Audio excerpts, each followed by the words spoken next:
Hey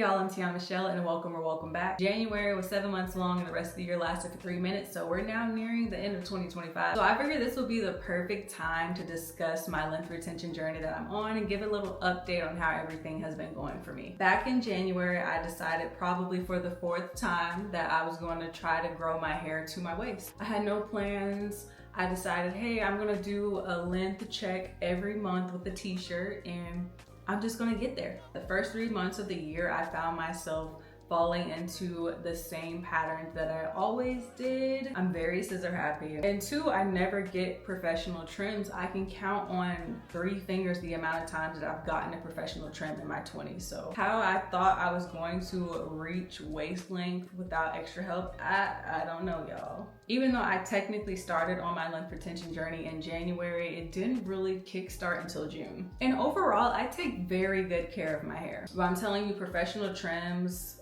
was literally the biggest thing that was missing and what has been stopping me from reaching my goals. But before we get into that, here are some things that I was already doing previously that helped me get to that point. I made a video like this a couple years back, but I just wanted to give an updated video because this is a question that I still get quite often. And as a disclaimer, I am the one to know that hair growth does not happen overnight. So nothing that I'm telling you is going to get your hair down to your booty crack by tomorrow. Because if it could, and I knew about it, if you don't have a consistent routine, a simple, consistent routine that you can follow on a regular basis, you need that. I'm not talking about anything extravagant, that's super time consuming, where you are massaging your scalp for a whole hour and using all these potions in a super long deep conditioning process. No, you need something simple that you know that you can stick to. I don't know about y'all, but if it takes an unnecessarily long amount of time, you can count me out. For me, I wash my hair every 1 to 2 weeks. I try to wash my hair every week, but sometimes it's just not realistic for me. Give yourself a nice cleanse. You don't need to clarify every week. I don't know why I was clarifying every week, y'all, but I learned this year that you only need to clarify like once a month. If you're washing your hair on a consistent basis, a regular shampoo is fine, and then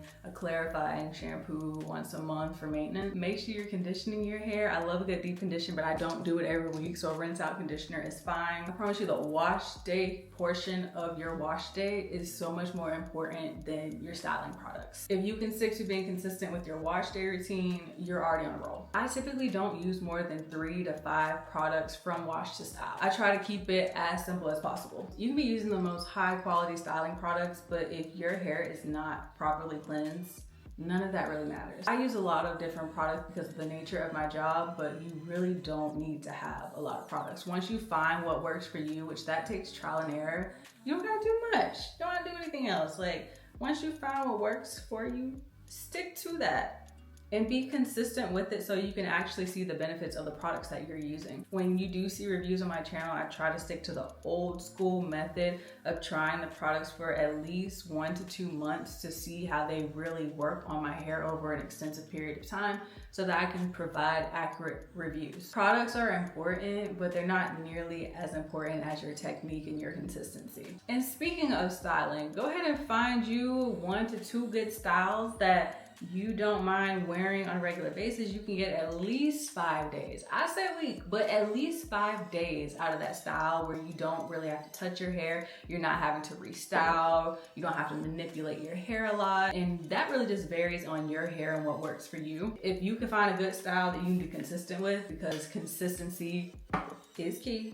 Because I'm so scissor happy, it helps for me to have a mundane routine where I'm not thinking about it. Because yeah, I'm on a length retention journey, but I'm not thinking about my hair like that, y'all, which is why every few months I look and I'm like, oh, look at the growth. And I go on about my day because I feel like the more you focus on it, it makes the process feel so much longer. Everyone always wants to know about products and what products you use, but sometimes you gotta make sure that your health is in check. Get your blood work done, go to your appointment, stay consistent on your health, because sometimes there are things happening that are completely out of your control. And a balm styler is just not gonna fix iron deficiency, vitamin D deficiency, or if you have PCOS like me, hormonal issues and imbalances that could be affecting your health overall, not just hair growth. This year for me when I went and got my blood work done, I learned that I have slightly low iron levels. So I will begin taking like an iron supplement soon, just to help with that. Sometimes I'll get messages from people saying my hair is shedding a lot, I'm dealing with hair loss, what should I do? And I always say,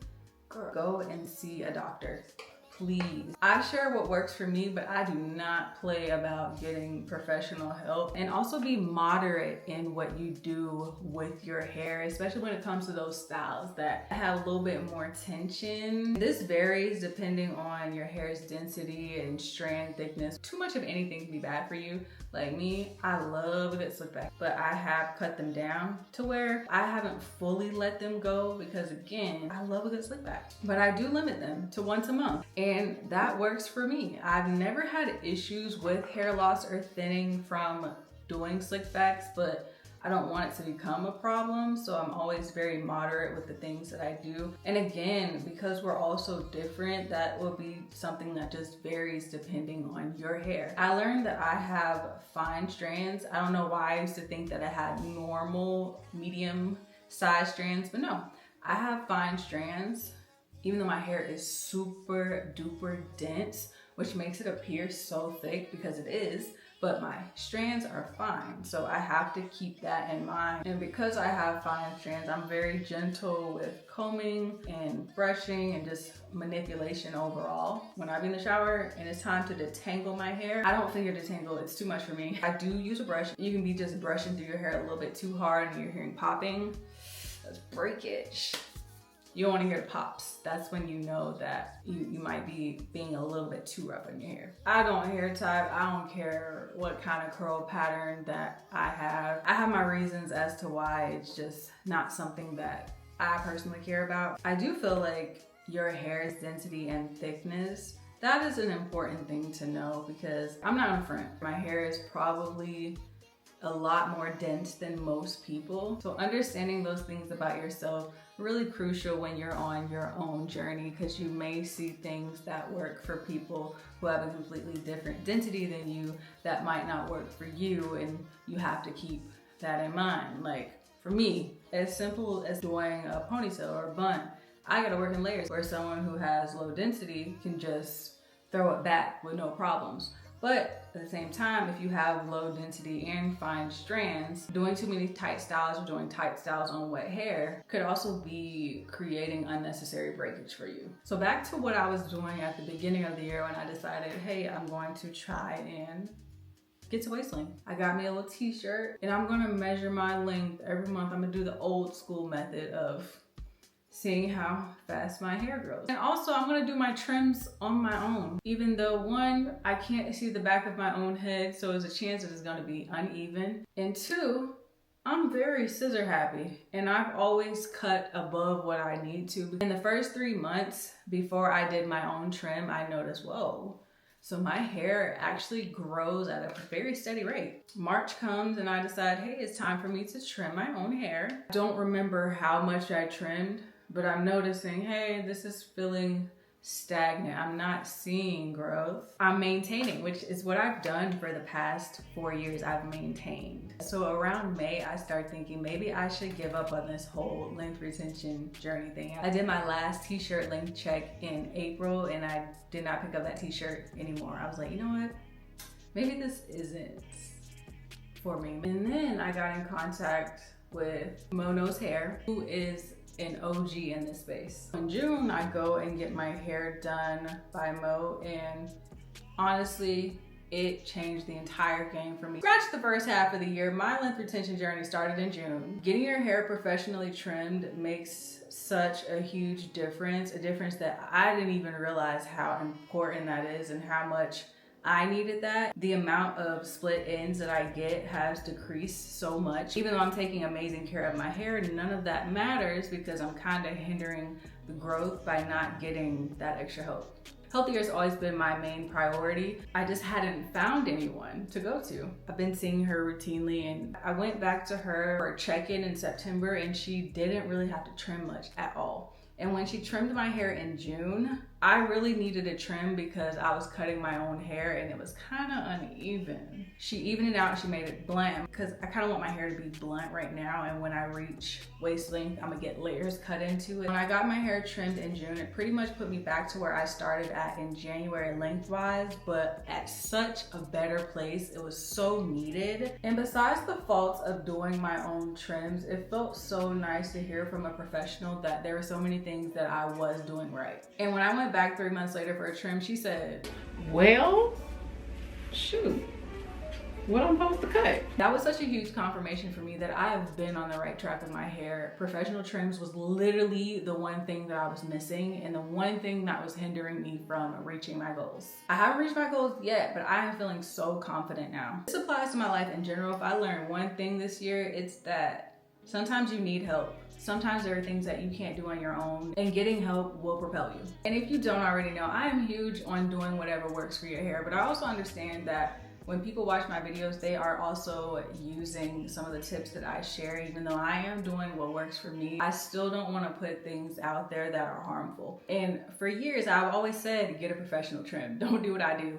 But I've still been on camera, you know, trimming my own hair, doing it myself, and telling people to consult a professional, but not actually consulting a professional myself. And now I've been to professional, I want to continue going to a professional, and I just want to make sure I come back and say now that I'm not just saying that you should do something, y'all. I'm also practicing what I said that you should be doing. My hair is in a blowout right now. I am gonna wash it because it's been about 2 weeks. Even after getting my hair cut to even it out, I do feel like it has grown a lot. This is where I'm at right now, y'all.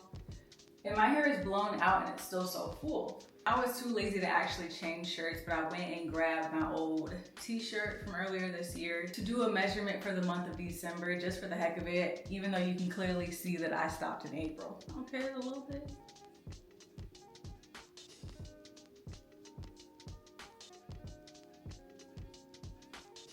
So we have a little bit of growth. And let me remind you where we started at. I started here in January, right? Stopped trimming in April. So wherever it was between April and June, it don't even matter because I got it trimmed back up to here because I had cut my hair so uneven. There was still a little bit of split ends and we needed a fresh start. Obviously it wasn't a far start because that's a couple of inches. It's really not that big of a deal. Clearly, not only did I catch right back up to where I did my last length check in April, I surpassed it a little bit, which really lets you know that hair grows back. Let them dead ends go.